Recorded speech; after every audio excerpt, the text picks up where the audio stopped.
Every single creature on the planet Earth wakes up, eats, drinks, and sleeps, and owes nobody a dime but us humans. We can't do that. We're the only species that has to pay rent to exist on the same planet we were born on. Imagine that. You ever think about that? I mean, a deer eats for free, a bird builds a home for free, but we've turned life into some sort of monthly subscription. Somewhere along the way, you know, a human decided the earth could be divided, owned, and sold, even though nobody created it. We took something infinite and free, land, air, water, and slapped a price tag on it. Only humans could do something like that. We pay taxes to drink water that falls from the sky. No other creature does that. We buy land we'll really never own. You're just basically leasing land, is all you're doing. We even pay for bottled air in polluted cities now. That's how far we have drifted. And you have the illusion that you own things, but you really don't. I mean, you're only here for a short amount of time. You know, I may not owe anybody, the bank or anything on my home or the land, but when I die, somebody else is going to own it. And the cycle continues and continues, and it never stops. And then you have to pay the government every year to keep your land, taxes. Do you really own it then? We're basically long-term renters, pretending to be homeowners. And that's really all we are. Ownership is the biggest illusion humanity has ever sold itself. It's crazy that we are, you know, every other creature. They have true freedom. We don't have freedom. We have locked ourselves into first we created money. That was the dumbest thing we ever did, was create something that others value. You know, it didn't start out as paper or coin like we had it. It would be something you had more of that somebody else didn't have enough of. And they bartered, which is a form of money. Barter is a form of monetary system, you know. And then you want to build something, you got to have permits. You know, a squirrel, he doesn't need a permit to build his home. He gathers his stuff, builds his nest. It's got him a home, right? And a wolf, well, they don't pay property tax for a den.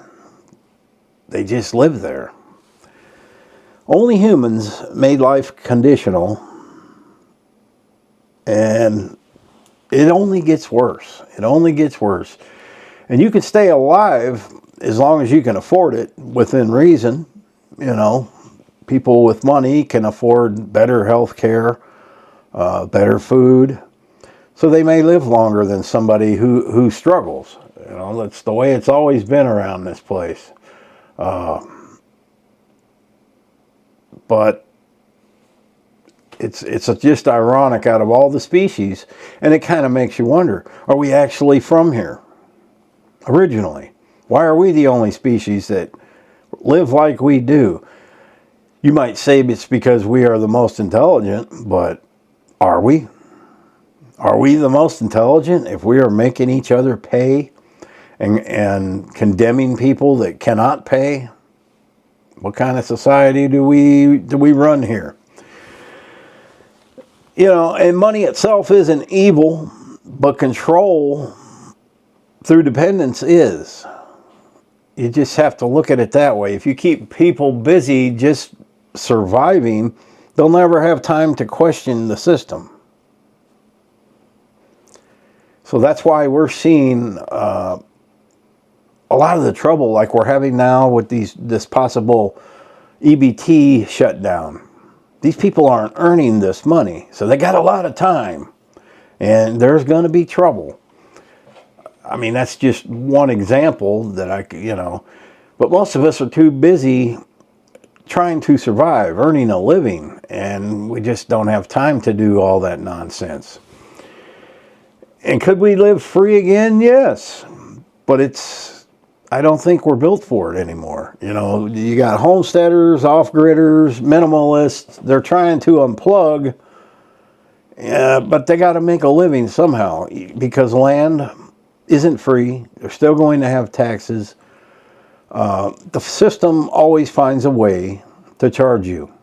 You require things to live. So you have to eventually go in somewhere and buy them and pay taxes on that. True freedom today is rare, maybe almost impossible, but it starts with recognizing the trap. And most of us aren't willing to give in. You know, we like our comforts too much. I know, I don't want to go live in the woods, not at my age. I never did. I like being able to watch shows. I like being able to have a nice chair to sit in. We all do. And I don't really mind having to pay for certain things. It's the things that we have no control over that we have to dish out money for that we don't like taxes. But you need taxes in order to have roads and infrastructure to go get your stuff, your TVs and things that you need. You know, and every creature on earth contributes something to the balance of nature, except us. What do we contribute to nature? Nothing. All we do is destroy it. We destroy the clean air. We take up land. We build things. We build things that will not decay for thousands of years. We do nothing to contribute to this earth. So it also, again, makes you wonder, are we supposed to be here? What is our purpose? Now, there'll be people in the comments, as always, bringing out the Bible. This is not against the Bible or for the Bible. It just gives us one question, you know, what was our purpose here? Now, it does say in the Bible, go forth and multiply, but it's only been said a few times. It was said during Adam and Eve. There wasn't any people, so yes, they had to go do that. And it also said it again after the flood, when there wasn't no people. But there comes a point where we had to stop somewhere, you know. When was the last verse or the last book of the Bible written? A couple thousand years ago. It doesn't say keep doing this for thousands and thousands of years and populate the earth until it's so polluted that all the other creatures die, does it? Find me that verse where it says that. And I know people will get in there and they'll do that. But I think we've just overpopulated. We've made everything about money. And that's something to think about. That we, as a species, contribute nothing. You might say, oh, well, we save some animals. We help feed these animals. But they don't need our help. They don't need our help to be fed. Dogs, cats, a lot of these domestic animals we have, we created them. We mixed them and created our own breeds. Rooster, put your earmuffs on. But this is not how wild creatures were. We took wild creatures, domesticated them.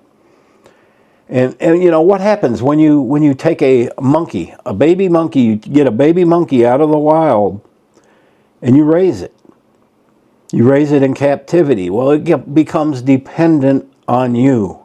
It doesn't know how to hunt. It doesn't know how to do anything because it hasn't learned. It hasn't been with its other species to learn those things.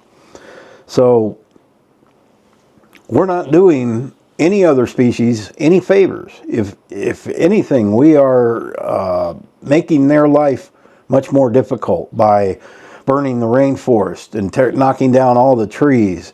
And trees are very important to the earth as well. We take those things out of the equation and we ruin it. For how many species have went extinct because of us? It's one of the first things humans did when they came to the United States. They started shooting buffalo. You could say they wanted to starve out the natives that were here. Maybe that's what they did that for. But they killed off the wolf. So many species we killed off as humans because they were annoying to us, or they were killing our food source. Well, what are they supposed to do? They see a food source, they're going to go for it. But we kill off entire species, and we've done this for thousands of years, not just in this country, many other countries. There have been other, like the dinosaurs, okay? Well, there's a theory that they were all killed by giant asteroids hitting the Earth, and they were killed off. Maybe they were invasive like we are. Maybe they were just a big giant predator, because if you look at it, we are nothing but a big predator, because everything we touch, we destroy. We do absolutely no good for the planet. What's my point in this video? I just want you to think. We don't have to be here for this Earth to keep spinning around. In fact, if we were not here, it would probably be much more beautiful. It definitely would be. There's no doubt there. Imagine how many different species would evolve and thrive. And yes, in the wild, these animals depend on each other because they eat each other. There's the food cycle, Wolves eat the rabbits, and the rabbits eat the foliage that keeps the forest floor down. Right? Every single creature on this planet has a purpose, except us. And it does say in the Bible, we are the keepers of the earth, but we do a bad job at it. We have always done a bad job at it. We don't do good. You got people just dumping dogs. They got abandoned animals that they domesticated, yet they don't want anymore. That has always been a problem. We don't do anything good for this planet. So you have to wonder why we were put here in the first place. What was the purpose? Because no other species needs us. How many times has a deer come rang your doorbell? Hey, Mac, you got an apple or something? I'm kind of hungry today. They don't do that. They don't ever ask us for nothing. No animal, no insect, no fish ever ask us for anything. And the ocean, that's a whole nother ball game. That is much bigger than the land mass of the earth, and we pollute that. We have killed off coral reefs. We don't even know how many species of fish and aquatic life that we've killed off with our fishing and poisons that are poured into the ocean. You don't know any of this. And then you have people that are aware. Most people are aware of the damage we do to this planet. But most of us just don't care because we're one voice. We can't do much. I don't know if there's anything we can do. It's probably just not in, I looked at my crystal ball. I don't see it happening. But we have become more conscious of the things we do. But it doesn't do any good if only the United States or only Canada or only Australia observe these and know this when you have China, Russia, and other countries polluting the air, because it's all the same planet. All that air eventually comes to us. You seen what happened with the nuclear plant in Japan. All that stuff started drifting to the west coast of the United States. So eventually, everything makes its way around the world. You are even breathing in air. The same molecules that maybe George Washington or somebody in history 1,000 years ago breathed in. Those things don't disappear. They are still here as matter. Well, I'm getting deep with this stuff, ain't I? But it gives you something to think about. How destructive we are. And it's only getting worse. Humans are now turning on each other. We've always turned on each other. We've always been at war. We've always fought. But now it's getting even worse. And when you set off a bomb, when we fight, we kill other species, not just us. We kill other species as well. That never gets spoken about. Can you imagine how many mammals, how many deer, how many bears, whatever, were killed like in World War II and they're fighting in the forests? It's not just humans. So we do not do any favors for the other species. So let me know what you think, man. Because it's raining out today. I can't go outside. I'm cooped up. Me and the dogs are cooped up today. And I just had to think. But there ain't much we can do about it. Just be aware, you know. Don't feed the wild animals. They don't need you. Happy trails.